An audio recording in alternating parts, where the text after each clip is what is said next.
Yeah, okay, Apple, that's enough, all right? I've had it. You've gone too far. Now this is personal. Everybody, we have been tricked. We've been backstabbed. And we've been quite possibly bamboozled. Okay, story numero uno. We gotta talk about, how do I even put this in such a way that all of you can understand the gravity of this situation? You know how, like, if your dog gets cancer, hang on, it makes sense. You know how if your dog gets cancer, right, you start missing him right away, even though he's still alive, but you're missing him already because you know he's gonna be dead for real soon. Yeah, this is like that, except your dog wasn't real yet, and Tim Cook is the one that gave him cancer. The iPhone SE 4 was just canceled. There, I said it. Are you happy? Me either. Thanks to a tweet from Kuoming Chi, we learned that due to the devices like iPhone 13 and 14 base models selling like doo-doo caca poopy, and generally the way the world's economy is like on fire, Apple has decided to postpone or just outright cancel the iPhone SE 4th generation.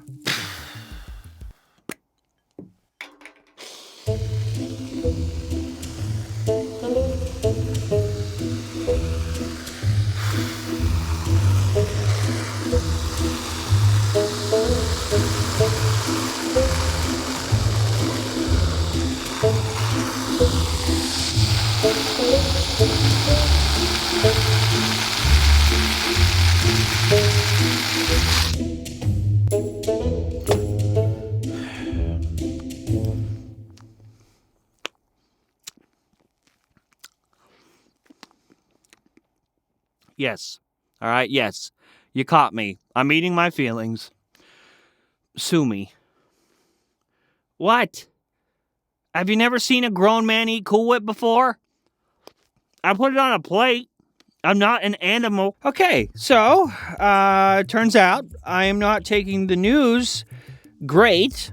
However, I guess this makes sense. Sure. If we look at Kuo's tweet, it says, my latest survey indicates that Apple will likely cancel or postpone the mass production plan for the 2024 iPhone SE 4. I think this is due to the consistently lower than expected shipments of mid to low end iPhones. Examples SE 3, 13 mini, and 14 Plus. As well as concerns that the full screen design... Wait, he said full screen... Is Kuo agreeing with us? Is Kuo agreeing with our leak? As well as concerns that the full screen design of the SE4 will lead to an increase in higher costs/selling prices. As a result, Apple may need to reconsider the product positioning and return on investment for the SE4. So here's the thing. This does sadly and tragically make sense. Apple was seeing bad, just not good sales of the other lower priced iPhones after like 2 entire generations, and then to make matters worse, they wanted to take this new iPhone SE 4 and give it a total overhaul as far as looks are concerned, using design language from the iPhone XR and implementing a notch with Face ID. As mentioned, we leaked this just a couple months ago or something, giving you animations and a bunch of renders to show you this device. And God damn it! This was supposed to be my redemption arc! See, my last couple Apple-related design leaks were, I don't know how you say, a bit off. And this iPhone SE 4 leak was supposed to be the yes! Aha! Jern's back! moment. But no, it was taken from me. Like my parents when I was a child. All of that, coupled with the up-to-date internals that were going to come in this phone, the upgraded camera. You know Apple was about to charge way too much for this quote-unquote budget iPhone. Okay, Tim, after hearing all this out, you know what? I've come around. I've come to reason. But have you considered... We spent a lot of time on those renders. And Tim... I don't want to shove this up your pee hole. But those renders did take a long time. Listen, I am a busy man, and I don't even have a real job. I just make noises on the internet.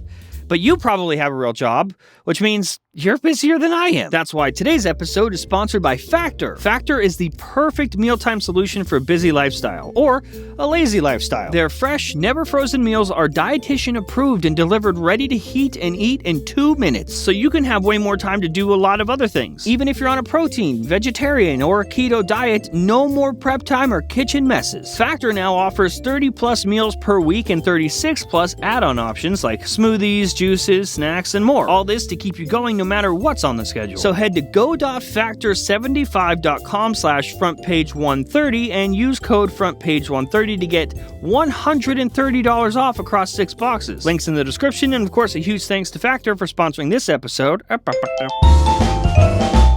Hey, welcome back. So, last of the day, story numero lasto. This one is much better news. Not the kind of news that you would threaten an industry-leading CEO over or anything. No.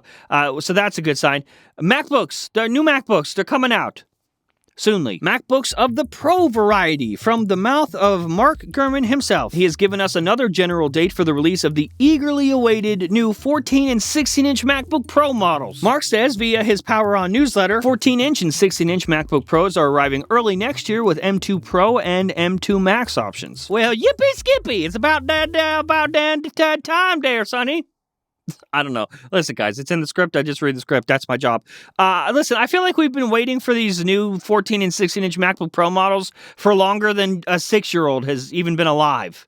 For however long that is. Now, don't go throwing 14 and 16-inch MacBook Pro release parties just yet, because these puppies are basically just incremental upgrades. They're coming with the M2 variety instead of the M1 variety chips, and at best will have some faster RAM. Apple just redesigned them. They are very happy with the previous 14 and 16-inch Pros. So am I, so they ain't scrapping it yet. Listen, Tim, just take one of those M2 chips and throw it in a Doritos bag, staple on a promotion display, add a trackpad, add a keyboard, and boom, you got yourself a product. Sweaty nerds will line up to get that thing day one, and I'll be first in line. I'll start the line. I'll bring the pizza. You bring the chairs? No? That's fine. I'm fine. I just sit on the ground. I'm fine with sitting on the ground. I'll just sit here. No problem. All right, Tim. Your turn, buddy.